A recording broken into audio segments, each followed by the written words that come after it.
Les étapes pour réussir dans l'investissement locatif. Bonjour, aujourd'hui dans cet article, je vais te donner les 7 étapes pour gagner de hauts revenus avec un investissement locatif. Mais avant d'entrer dans le vif du sujet, comme tu as pu le remarquer, c'est une vidéo expérimentale où je te fais découvrir quelques paysages de Martinique. Donc si tu apprécies, dis-le moi dans les commentaires ou en votant tout simplement dans le plus bleu. Ou si tu n'aimes pas vraiment, ben c'est pas grave, ça m'intéresse de savoir ça. Clique sur le bouton pouce vers le bas. Voilà, l'étape 1. Pour réussir dans l'investissement locatif, c'est trouver la bonne affaire. Il n'y a pas de secret. Il faut savoir rechercher et trouver les meilleures affaires. C'est primordial car les meilleures affaires ne restent pas longtemps sur le marché. Il faut être rapide, savoir se décider vite. Surtout quand on débute et on n'a pas encore de réseau comme le mien, capable de t'apporter les affaires sur le plateau. L'étape 2, c'est reconnaître le potentiel de bien. Ce n'est pas tout d'avoir les biens en vente en avant-première. Il faut être capable d'évaluer rapidement le potentiel d'un bien. Et ça, dès l'annonce. Tu dois toujours te poser la question, est-ce que je vais réussir à le louer rapidement? Quand tu vas le visiter, tu dois te poser la question, est-ce que c'est une bonne affaire? Évaluer d'un coup d'œil le coût de la rénovation, sans dépendre du bon vouloir, de la disponibilité d'un artisan ou d'un entrepreneur. Car les meilleures affaires, je te garantis, pour les meilleures affaires, tu n'auras peut-être pas le temps de faire une deuxième visite. La troisième étape, c'est savoir bien négocier avec le vendeur. Comme j'aime dire, un investissement locatif devient une bonne affaire quand on achète au bon prix. Le prix qui va t'assurer un cash flow positif, une rentabilité de malade.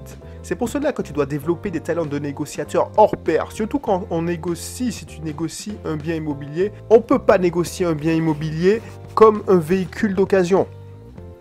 L'étape numéro 4, c'est obtenir le meilleur financement possible. Une fois que tu as obtenu le meilleur prix possible avec le vendeur, il faut réussir à convaincre le courtier ou le conseiller bancaire qui va t'accompagner dans le financement, l'obtention de ton financement. À moins d'avoir une excellente situation, tu ne peux pas te contenter de prendre un rendez-vous et d'aller les mains dans les poches. Il faut être bien préparé. Une fois que tu as atteint cette étape 4, tu as fini cette étape, on passe à l'étape 5, c'est-à-dire réussir la rénovation et l'aménagement du bien. Quand tu réussis à trouver le financement, c'est pas pour ça que le marathon est fini. C'est la moitié, c'est les 20 km. Il faut réussir à rénover, aménager et même décorer pour rendre le bien suffisamment attractif pour le louer plus cher que la moyenne. Ça, c'est le but. C'est des hauts revenus. C'est pour cela que je m'appuie sur un réseau d'artisans, de décoratrices fiables qui ne nous lâcheront pas en cours de route car leur marge du chantier n'est plus aussi intéressante. Sinon, c'est la catastrophe car la mise sur le marché de ton bien sera décalée de plusieurs mois. Mois pendant lequel que tu ne passeras pas un centime de loyer. Donc, c'est très important de ne pas négliger cette étape. Et une fois que tu as fini cette étape, c'est-à-dire la rénovation, l'étape numéro 6, c'est savoir bien vendre le bien. Quand je dis bien vendre le bien, c'est réussir à convaincre le locataire de payer un peu plus cher. Et pour ce faire, il faut savoir bien mettre en valeur son bien.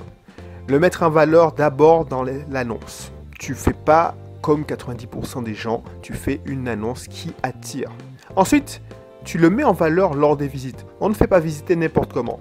Je vois trop de propriétaires qui ont fait un travail de rénovation superbe et qui bradent leurs biens faute de savoir le vendre. Cela s'apprend et c'est ce que j'apprends à mes clients. Et l'étape numéro 7, la dernière étape, c'est bien choisir ses locataires.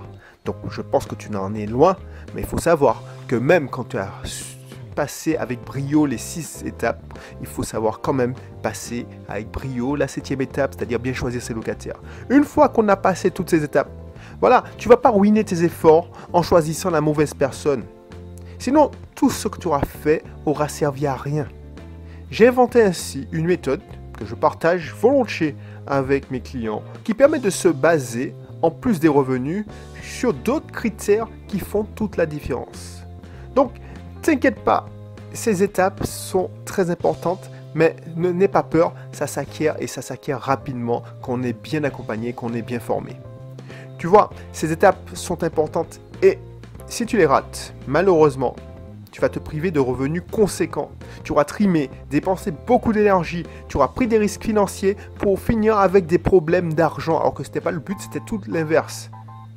Donc ne sous-estime aucune de ces étapes et ne fais pas l'économie d'une formation ou d'un accompagnement parce que si tu le fais, cette économie, tu peux le payer très cher. Alors je ne doute pas que tu vas t'en sortir, je ne doute pas que tu pourras y arriver, mais ça peut te faire gagner énormément de temps et te faire économiser pas mal d'argent. Si tu veux t'épargner toutes ces peines, rejoins gratuitement mon nouveau club privé en cliquant sur le lien qui se trouve dans la description. Même avec le contenu gratuit, je te cache pas que je vais te proposer des contenus payants. Tu vas en savoir 80% de plus que la plupart de ceux qui veulent investir. Donc n'hésite pas, clique sur le lien qui se trouve dans la description.